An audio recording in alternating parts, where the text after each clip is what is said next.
Hello friends, I hope all of you are doing fine. और आज हम class number 7 समझने वाले हैं,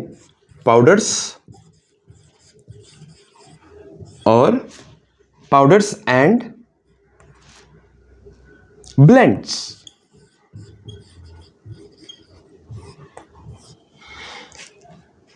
तो दोस्तों, आज की क्लास शुरू करने से पहले मैं एक चीज़ कहना चाह रहा था आपको। हमारे कई सारे इस चैनल के सब्सक्राइबर्स कई सारे वो नेपाल को बिलोंग करते हैं। हमारी भाई बहनें जो नेपाल को बिलोंग करती हैं। तो मैं आज की क्लास शुरू करने से पहले मैंने ठीक समझा कि एक बार बोल दूं कि hope they are doing well and it's a natural tragedy. National और इंटरनेशनल लेवल पे तो काम हो रहा है, लोग मदद कर रहे हैं, है कि नहीं? आपसे भी जो होता है ज़रूर कीजिए, है कि नहीं? ये मैंने आज की क्लास शुरू करने से पहले बोल देने में अच्छा समझा। ठीक है दोस्तों, तो पाउडर्स और ब्लेंड्स की बात करते हैं और सबसे पहले मेरे फेवरेट एग्जाम्पल से शुरू करते हैं। ठीक है, वो फेवरेट एग्जाम्पल क्या हो गया? वनीला पॉड्स का।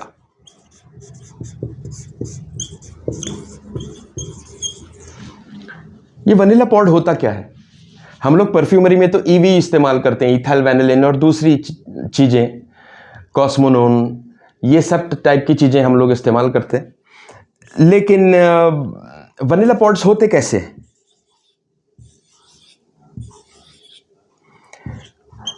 आपने देखे वनीला पॉड्स लंबे लंबे से? तो इन पॉड्स को दोस्तों, जब आप एक जार में रखते हो, आपने इसको एक जार में रख लिया और बंद कर दिया। ये इन पॉड से फिर आप देखेंगे कि जार के अतराफ, यानी कि कांच का अगर जार होगा ना, तो जार के अतराफ आप देखेंगे छोटे छोटे से पार्टिकल्स फॉर्म होना शुरू हो जाएंगे जार के बाहरी हिस्से पे।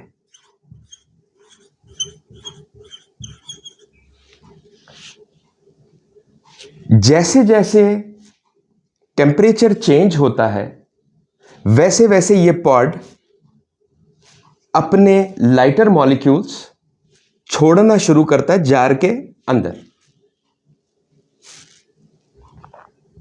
आपने समझा? आज की टॉपिक समझने के लिए यह समझना जरूरी है कि हम पाउडर्स परफ्यूमरी में इस्तेमाल करते क्यों हैं। सबसे पहली बात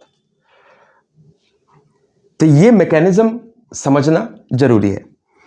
तो इस जार में वनीला पॉड्स आपने रख दिए। मैं शुगर रखता हूं, वनीला पॉड्स जार में शुगर के साथ रख देता हूं, तो वो जो शुगर होती है उसमें एक अजीब वनीलिक फ्लेवर सा आ जाता है। आपने समझा?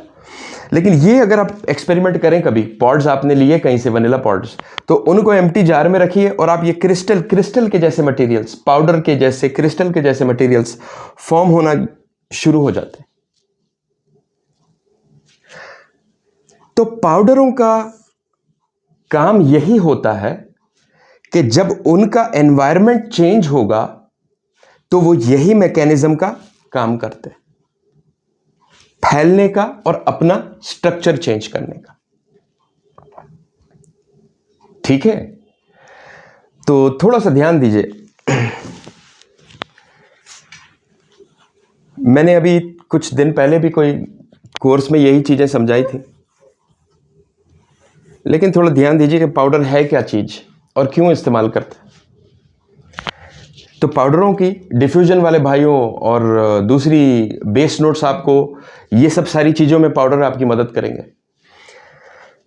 तो जहाँ पे बात वनीला पॉड की आ गई और ये क्रिस्टलाइन मटेरियल जो अतराफ में फॉर्म होना शुरू हो जाता है,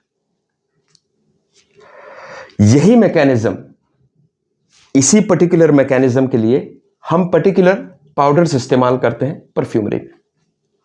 जैसे कि वनीला के फ्लेवर के लिए इथाइल वैनिलिन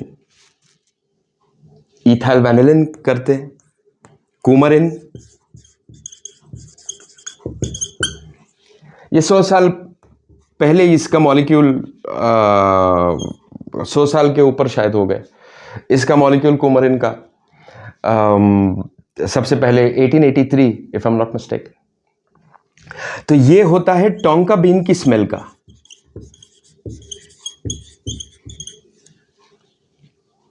टोंका बीन, तो जो चीज टोंका बीन को स्मेल देती है, उस चीज को लेबोरेटरी में हमने उस पर्टिकुलर चीज को अलग कर कर बनाने की कोशिश की।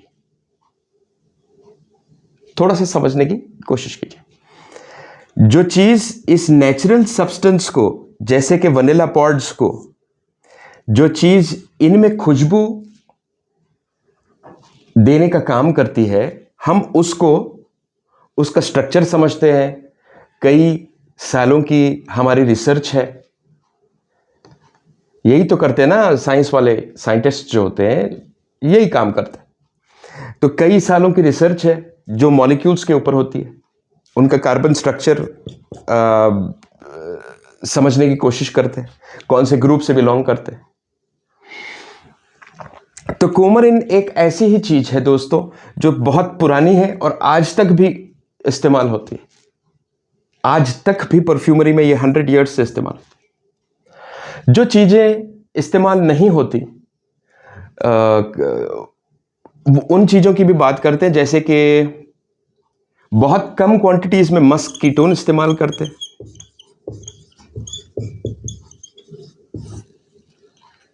मस्क कीटोन एक बहुत ही पुरानी, यानी कि यही टाइम के हिसाब से 100 ईयर्स आप कह सकते हैं, जब ये मॉलिक्यूल्स का सबसे पहले डिस्कवरी हुई थी। मस्क कीटोन हो गया, एम्बरेट हो गया,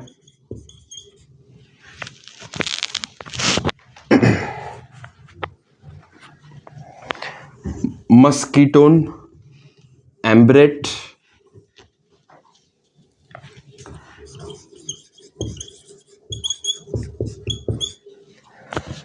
ये नाइट्रोमस्क से सारी शुरू वाली मस्क-ज़ाइलॉल। आजकल सिर्फ मस्कीटोन इस्तेमाल करते हैं, बहुत ही कम क्वांटिटीज में, लेकिन करते हैं परफ्यूमरी में आज भी मस्कीटोन इस्तेमाल करते हैं। वरना तो आजकल कई डिफरेंट वैरायटी है मॉडर्न परफ्यूमर के लिए इस्तेमाल करने की चीज़ें, लेकिन मैं ऐसे काफ़ी लोगों को जानता हूं कि आज भी जो मस्कीटोन इस्तेमाल करते हैं। एम्बरेट, शायद इनकी लीगैलिटीज़ अलग अलग कंट्रीज़ की अलग अलग लीगैलिटीज़ हैं दोस्तों। तो मस्क-ज़ाइलॉल को बैन कर दिया गया है, एक कार्सिनोजन क्वालिटी होती है उसमें, तो मस्क-ज़ाइलॉल बैन कर दिया गया है। तो बताना यह है दोस्तों कि इन पाउडर्स का और एक बहुत खास पाउडर एवरनिल, एवरनिल ज़िवेडॉन का मॉलिक्यूल है ओरिजिनली, और वेरामॉस IFF का है। तो ये सारे पाउडर्स, और दूसरी मिठास के लिए एक पाउडर आता है इथाइल मैल्टॉल। मिठास की चीज़ों के मिठास लाता है ये इथाइल मैल्टॉल। और दूसरी बहुत ही प्यारी मस्क टूनालिड।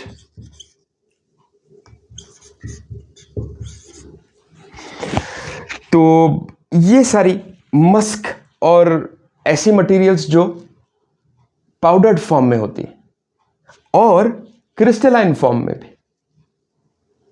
कैसे? एक मस्क है CPD, मेरे कई फॉर्मूलों में आपने देखी होगी CPD। ओरिजिनली फर्मेनिच का मॉलिक्यूल है ये, उन्होंने एक्साल्टोन नाम दिया, लेकिन है ये साइक्लोपेंटाडिकानोन। तो इन चीजों से जो चीजें ये काम करती हैं और बहुत जल्द करती हैं हवा में, जिन चीजों से फैलावट और डिफ्यूजन होता है, उसको इस्तेमाल करने का तरीका ऑफ कोर्स आपको सीखना पड़ेगा। लेकिन यही काम करते हैं पाउडर्स। जहां पे बात आती है परफ्यूमरी की, परफ्यूमरी हो, फाइन परफ्यूमरी हो, किसी भी किस्म की परफ्यूमरी में, चाहे वो जलने वाली चीजें हो।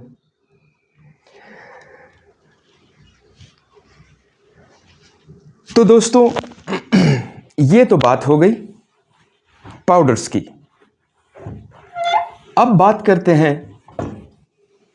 ब्लेंड्स की।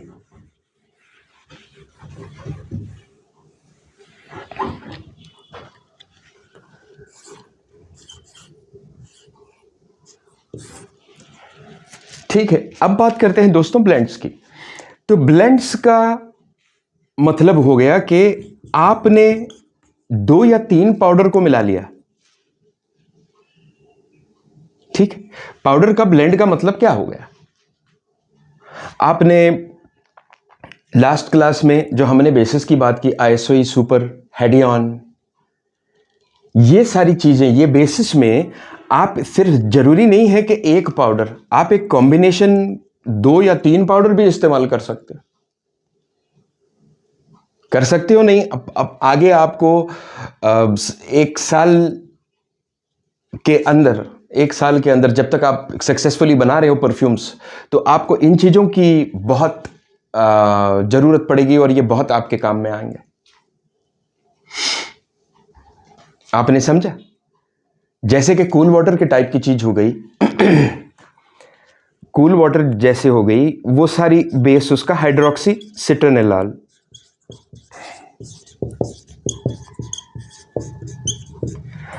हाइड्रोक्सीसिट्रोनिलाल,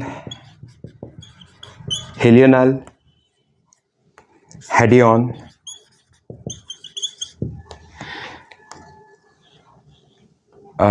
यही चीजें। ईवी भी जाती है, एवर्निल नहीं जाएगी, इथाइलिन ब्रासिलेट,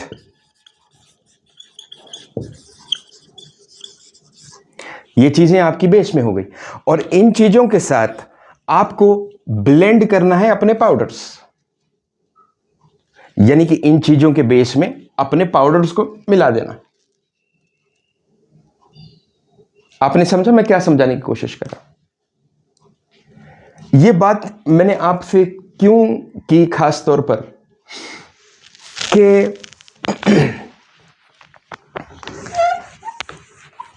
आप जब डाइल्यूटेड प्रोडक्ट्स इस्तेमाल करते हो, आजकल हर चीज परफ्यूमरी में 10% डाइल्यूशन में मिल रही है, 10% डाइल्यूशन।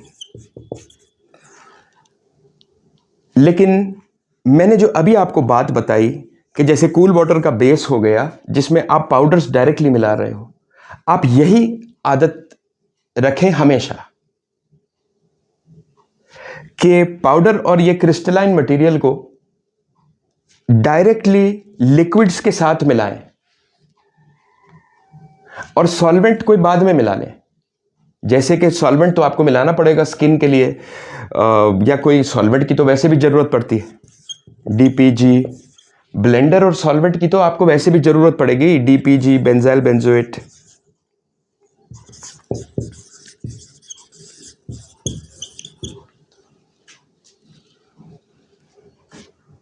डीपीजी, बेंजोइल बेंजोएट और इन टाइप की चीज़ों की तो आपको किसी हाल ज़रूरत पड़ने वाली है इन सारे मिक्सचर्स के साथ। लेकिन मैंने जो अभी बेस का बताया कूल वाटर का, उस बेस के अंदर आप पाउडर्स हमेशा डायरेक्टली मिलाने की आदत रखिए। ठीक है, तो इससे आपको अभी नहीं, 2 साल 3 साल में चीज़ें बहुत आसानी से समझ में आएंगी। जब आप एक बड़े स्केल पर काम कर रहे हो, 40 किलो, 50 किलो, ऐसी कोई चीज़ 100 किलो, उस टाइम पे ये चीज़ें आपकी, ये चीज़ें और इनके कैलकुलेशंस, हर चीज़ वेइंग मशीन पे होती है ना परफ्यूमरी में, तो उस टाइम पे ये चीज़ें आपकी बड़ी काम में आएंगी। तो ब्लेंड्स का क्या मतलब हो गया? हमने सिर्फ एक पाउडर नहीं, मल्टीपली 2-3 पाउडर इस्तेमाल कर लिए हमारे बेस के साथ। तो और ये डीपीजी, बेंजाइल बेंजोएट, कोई अच्छा सा ब्लेंडर आपको इस्तेमाल करना जरूरी होगा, वरना स्किन के लिए बहुत हार्श हो जाएगा परफ्यूम। ठीक है दोस्तों, ब्लेंडर और सॉल्वेंट तो बहुत जरूरी होता है। बात होती यही है एंड में कि आप किस टाइप की परफ्यूम बनाना चाह रहे हो और कौन से मटेरियल इस्तेमाल करना चाह रहे हो। समझे कि नहीं?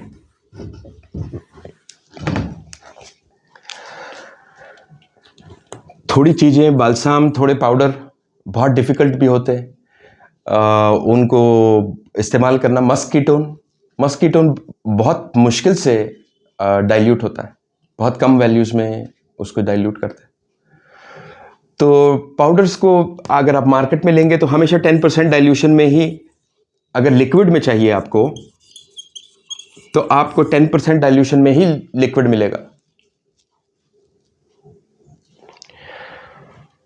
लेकिन अगर आप खास तौर पर पाउडर्स का इस्तेमाल अगर आप कर रहे हैं तो इन चीज़ों को, एक आध पाउडर में अगर लिक्विड है, 10% है डीपीजी पे, एक आध पाउडर में है तो ठीक है, वरना फिर इतना ज़्यादा सॉल्वेंट हो जाएगा कि फिर और दूसरी मुश्किलें शुरू हो जाएंगी। आपको टॉप नोट नहीं आएगी या पावर नहीं आएगी, जितना ज़्यादा से ज़्यादा सॉल्वेंट आपने मिला दिया, एक तरीके से मैं बता रहा हूँ। तो उसके हार्मफुल इफेक्ट्स भी होते हैं। सॉल्वेंट के अच्छे भी इफेक्ट्स हो सकते हैं, हार्मफुल इफेक्ट्स भी आ सकते हैं सॉल्वेंट्स के। एंड प्रोडक्ट पे कह रहा हूं मैं। तो दोस्तों ये था हमारा आज की क्लास, पाउडर्स और ब्लेंड्स। मैं आपको नेक्स्ट क्लास में मिलूंगा, तब तक के लिए take very good care of yourself. और नेक्स्ट क्लास में हम खास तौर पर कुछ प्रैक्टिकल चीज़ें समझने की कोशिश करेंगे। जब तक के लिए टेक केयर, बाय बाय।